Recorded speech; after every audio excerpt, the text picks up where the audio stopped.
दोस्तों वैसे तो हमारे इस यूनिवर्स में ट्रिलियंस ऑफ गैलेक्सीज पाई जाती हैं। उन ट्रिलियंस ऑफ गैलेक्सीज में से केवल हमारी ही गैलेक्सी में लगभग 40,000 करोड़ से भी ज़्यादा तारे मौजूद हैं। वैज्ञानिकों के अनुसार आज तक हमने अपनी मिल्की वे गैलेक्सी में 3,200 से भी ज़्यादा सोलर सिस्टम की खोज कर चुके हैं। वैज्ञानिकों के मुताबिक जिस गैलेक्सी में जितने नंबर्स ऑफ स्टार्स होंगे उसमें उतने ही नंबर्स ऑफ प्लैनेट मौजूद होंगे।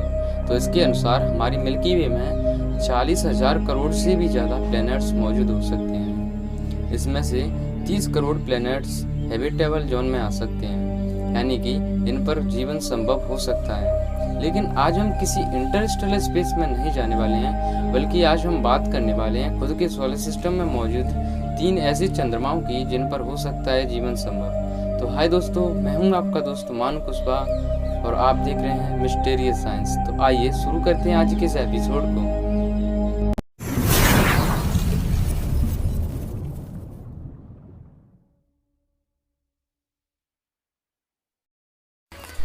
दोस्तों इन तीनों उपग्रहों में से पहली लिस्ट पर आता है शनि ग्रह का उपग्रह टाइटन। टाइटन को 24 मार्च साल 1964 में क्रिश्चियन हाइगन्स द्वारा खोजा गया था।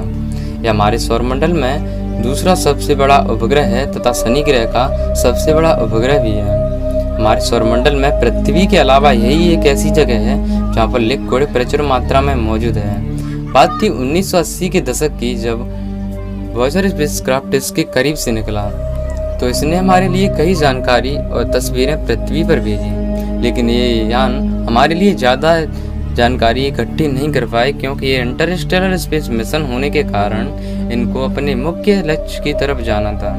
इसीलिए साल 1997 में American space agency, European space agency और इटालियन स्पेस एजेंसी ने कैसिनी ह्यूगेंस को लॉन्च किया।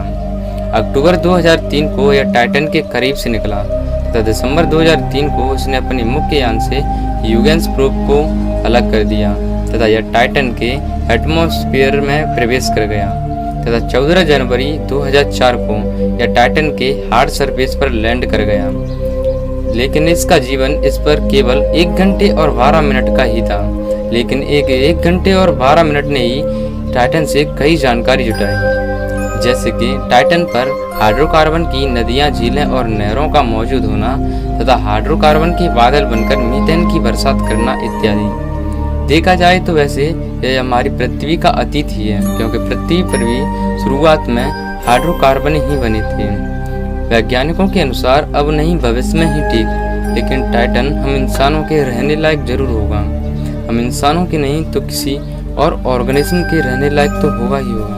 तो आइए अब हम चलते हैं इन उपग्रहों की लिस्ट नंबर 2 पर। इन उपग्रहों में से लिस्ट नंबर 2 पर आता है शनि ग्रह का ये उपग्रह एनसेलाडस। एनसेलाडस को 1789 में विलियम हर्शल द्वारा खोजा गया था।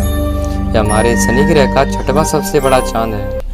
बात थी 1980 की, जब वॉयेजर स्पेसक्राफ्ट इसके करीब से निकला तो इसने देखा कि एनसेलाडस की सरफेस पूरी तरह से बर्फ से ढकी हुई है तथा इस बर्फ के नीचे वैज्ञानिकों के अनुसार महासागर मौजूद हो सकते हैं। जब जुलाई 2005 में कैसिनी इसके करीब से निकला तो इसने बर्फ की सतह से कई फव्वारे निकलते हुए देखे। कैसिनी ने लगभग 10 से 12 इस पर फव्वारे निकलते हुए देखे। इन फव्वारों में ऑर्गेनिक मॉलिक्यूल, सैंड और वाटर वेपर मौजूद था, जो कि मुख्य जीवन के स्रोत हैं। वैज्ञानिकों के अनुसार एनसेलाडस से आई लेटेस्ट न्यूज़ तो यह है कि वैज्ञानिकों ने स्टडी में पाया है कि एनसेलाडस के महासागरों के नीचे मीथेन गैस पाए जाने की संभावना है, जो कि किसी भी माइक्रो ऑर्गेनिज्म के पाए जाने की संभावनाओं को ज़्यादा बढ़ा देता है। फिलहाल वैज्ञानिकों को इसकी केमिकल रिएक्शन के बारे में कुछ नहीं पता है, इसको आगे स्टडी किया जाएगा। तो आइए अब हम चलते हैं इन उपग्रहों की लिस्ट नंबर 3 पर।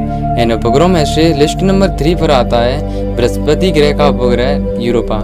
यूरोपा को साल 1610 में गैलीलियो द्वारा खोजा गया था। बात थी 1979 की, जब वॉयेजर 2 स्पेसक्राफ्ट इसके करीब से निकला तो इसने पाया कि इसकी सतह भी एनसेलाडस की तरह पूरी तरह से बर्फ से घिरी हुई है। लेकिन इसकी बर्फ की सतह पर कुछ दरारें हैं जो देखने में कुछ ऐसी लगती हैं कि मानो यह किसी मिनरल्स द्वारा बना दी गई हों। वैज्ञानिकों के अनुसार इसकी सतह के नीचे महासागर मौजूद हो सकते हैं, लेकिन इसकी सतह के नीचे अगर महासागर मौजूद हुए तो यहाँ पर माइक्रो ऑर्गेनिज्म होने की संभावनाएं ज़्यादा बढ़ जाएंगी, क्योंकि ये मिनरल्स इन माइक्रो ऑर्गेनिज्म को पनपने की संभावनाओं को बढ़ा देगा।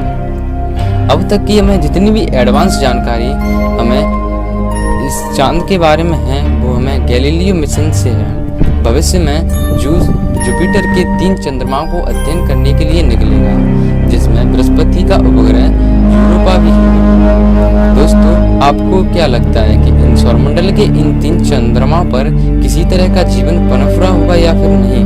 दोस्तों, आज की वीडियो में बस इतना ही। मिलते हैं आने वाले किसी और एपिसोड में।